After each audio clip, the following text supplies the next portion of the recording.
Hi guys, it's the Reptile Gals.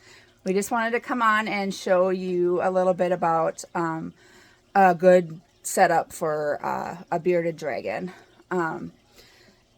Ours, the one that we're going to show you is, we'll turn it around, is Kiwi, who is, he's about 7 months old and is a leatherback.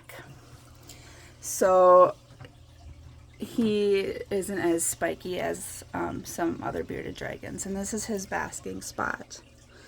So we thought we'd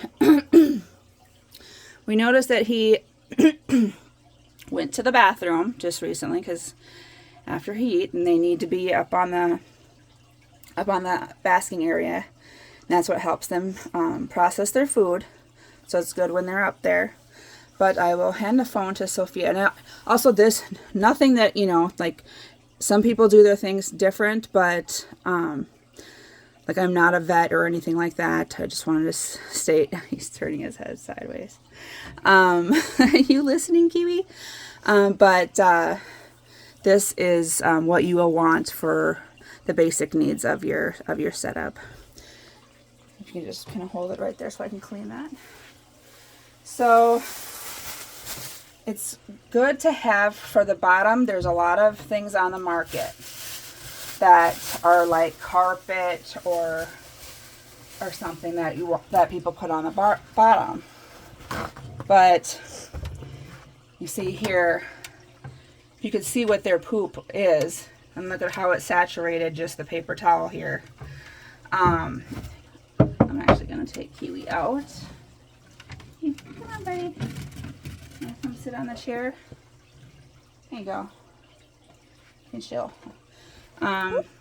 He's moving. If that goes into the carpet, it's not going to be easy. It's going to harbor bacteria, and then it's not going to be easy to wash. When I first got the tank, it came with the carpet. I used it for like 2 weeks, and then I threw it away.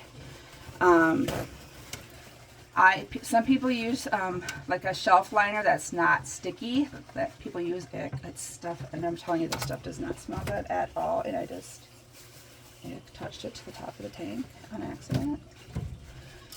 Oh God, I'm sorry, it stinks. I'm gonna have to wash the bottom here, but you're gonna want to see if you have something like this. See, we have a little friend in there. Can you see it, so? Yeah. Put the camera in there. See if they can see that. There it is, guys. There's a cricket in there. See? So we're not going to want him to get out. And you can see little buggies. You see them? Little buggies. Yep. There's a little junior roaches and a lot of shed.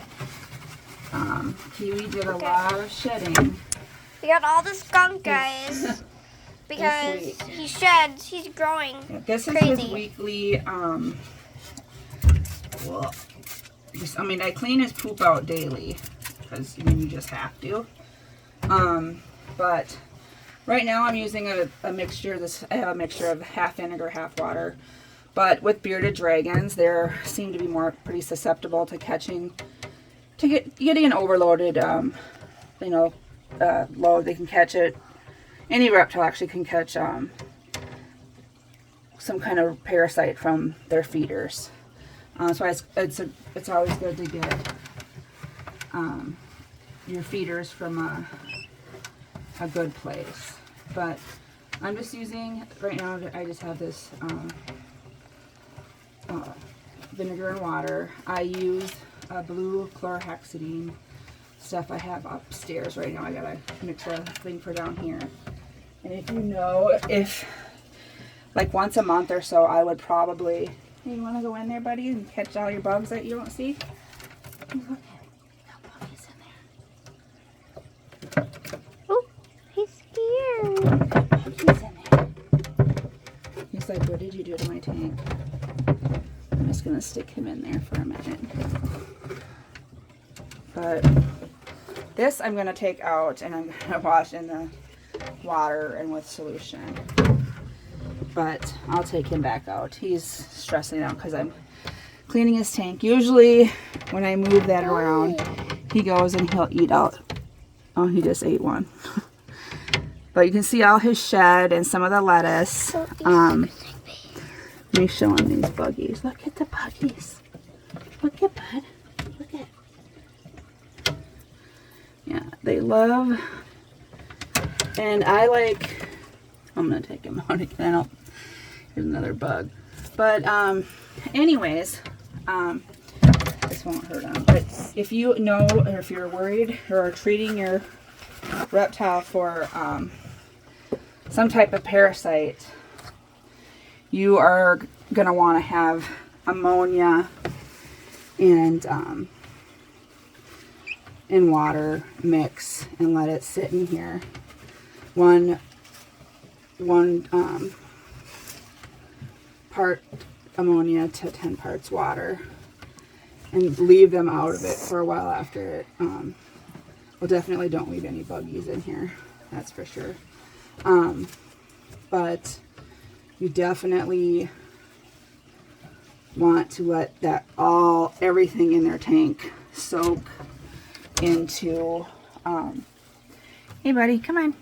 So clean, Even guys. this, my guys, we had them. Since they were babies. Kiwi and his, and our one of our other Beardies tested positive for pinworms a few months back, and so we had to treat everything, even the hammock here. See, guys. We soaked them all in the tub for like an hour with the ammonia solution. He's liking that. Here, I'm gonna put you back up here, buddy. You can check things out. But yeah, so I just wanted to show that as part of the setup. I can finish cleaning it later. As far as hammocks go, a lot of people, it's kind of a thing, it's a choice thing. There's a different kind of hammock. This one, I've seen other people have their Beardie's toes get stuck in them, and so they don't recommend them, and I would definitely not recommend you use it as a basking area. You want something like flat, like maybe like this could be a nice basking area. The thing that I showed you earlier that I'm going to clean out, I have it up here upside down, that is, you need a temp gun. Can you go grab my temp gun? I left it on top of Coco's tank. You need a temp gun to point it at the area where they're basking to make sure it's not too hot. Like you have your other temperature gauges, these just kind of, or else the digital ones just tell you the ambient temperature, but you need the basking temperature to be between like 100 and 110. I mean, that's, it can waver. Different people have it waver on different spots, but here I'll show you. Here's my gun, and I'm gonna point it there, and it's 79.3. That's because I don't have it over here. I actually took the thing out, so I can't really show you the top of it, but right now with just the glass that I cleaned, it's 84.2. But that's why it matters kind of where your basking area is, and how high it is, depending on how big your tank is or where your light's set up. With these, some people use them and some people don't. Mine actually, he sits on it sometimes, but he loves it under here. This is his cool side hide.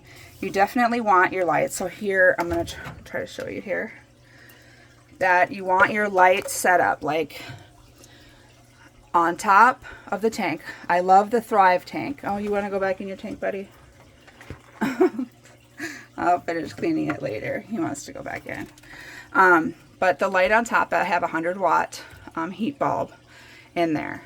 And you need a UVB light. A lot of kits that come with them are not enough. This is a T5.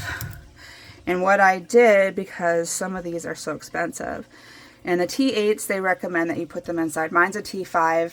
I put it inside, because the Thrive tanks are just so thick, which I mean, I love it because it's nice and sturdy compared to a lot of tanks.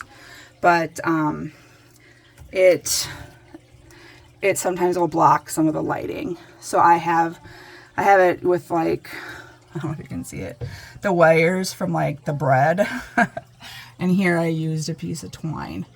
But you definitely want your heat lamp and your UVB lamp to balance each other. And you want it to go about 2/3 across your tank.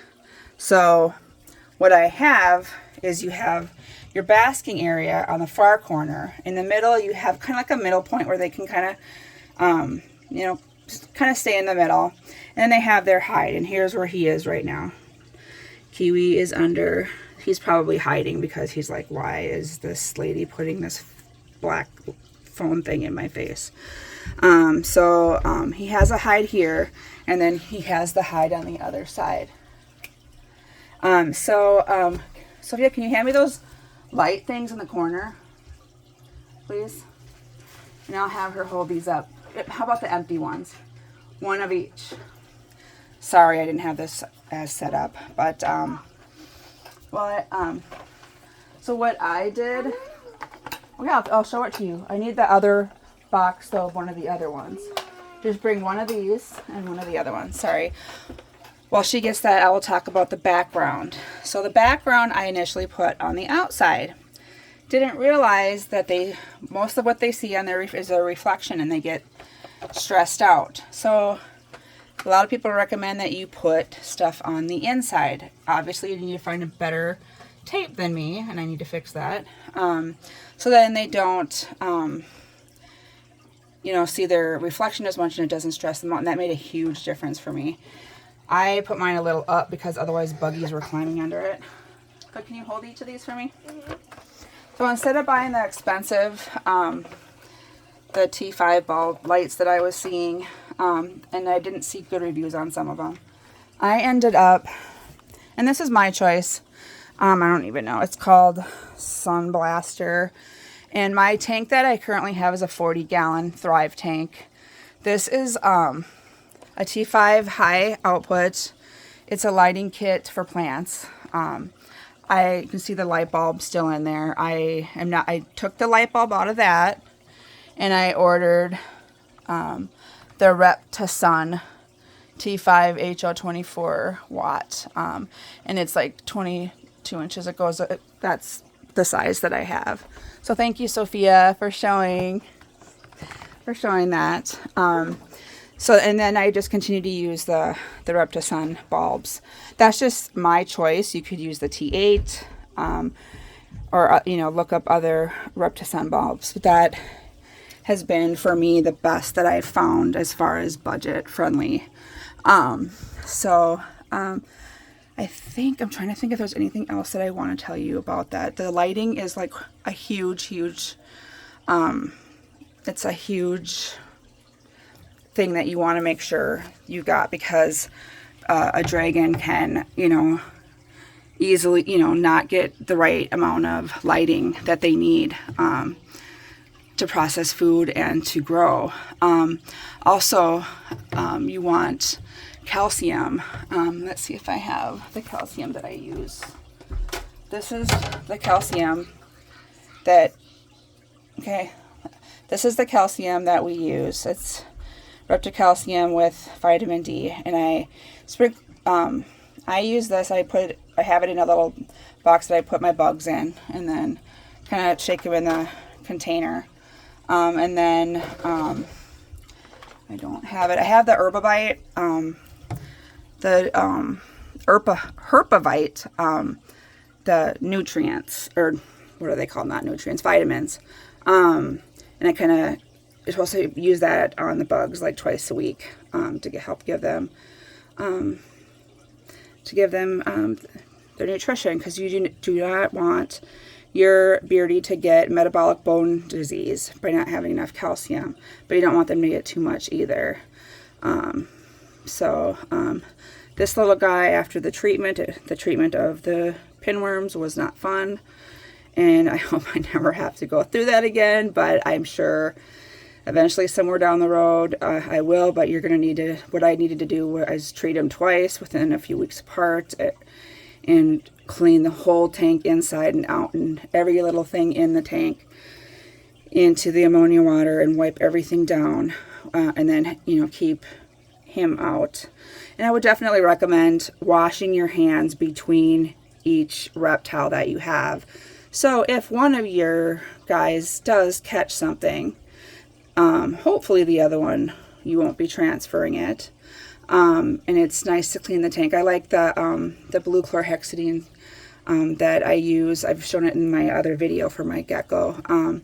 But use that 1 part to 10 parts water too, and that's non-toxic for them. I mean, obviously don't spray it on them, but to wipe down even when they're in the tank. But that can help with the bacteria. But ammonia, definitely.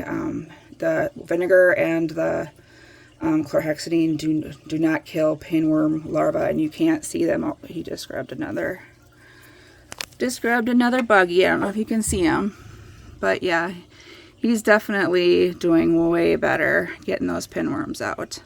So, and that's another reason why the light is important, because sometimes they can clear enough of the, if they were to be in contact with pinworms, they can kind of digest them out and fight them off themselves. And we all have some type of bacteria in our gut. We just don't want it to get out of control.